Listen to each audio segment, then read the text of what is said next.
BNP সরকার গঠন করলে সেনাবাহিনীকে রাজনৈতিক স্বার্থে ব্যবহার করা হবে না বলে উত্তরবঙ্গের নির্বাচনী জনসভায় বললেন তারেক রহমান।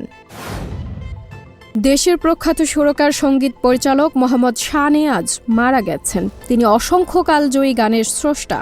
দুই ভুবনের দুই বাসিন্দা, বন্ধু চিরকাল, রেললাইন বহে সমান্তরাল, তার অসাধারণ সুরের সৃষ্টি। বাংলাদেশে দেখা দিয়েছে নিপা ভাইরাস। বাদুড়ের লালা ও মূত্র থেকে এ রোগের প্রাদুর্ভাব বিস্তার লাভ করে। নিপা ভাইরাসে মারা গেছেন একজন। বিশ্ব স্বাস্থ্য সংস্থা এ খবর নিশ্চিত করেছে। নির্বাচন আইনশৃঙ্খলা বাহিনীর প্রায় 9 লাখ সদস্য দায়িত্ব পালন করবে। ভোট কেন্দ্রগুলোতে দেয়া হচ্ছে প্রায় 25,000 বডি অন ক্যামেরা।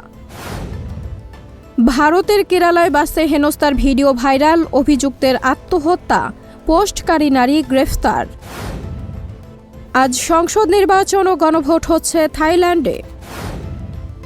সৌদি আরবে দেয়া হচ্ছে উটের পাসপোর্ট।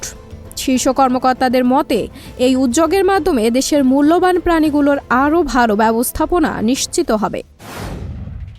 ধানের শীষের পক্ষে ভোট চাইলেন মনির খান, রবি চৌধুরী, রিনা খান সহ শিল্পীরা। নিজের বিয়েতে বাবা রাজ জব্বরকে ডাকেনি প্রতীক, এমনকি নিজের নামের পাশে বাবর বাদ দিয়ে মায়ের নামের পদবি পাটেল লাগালেন।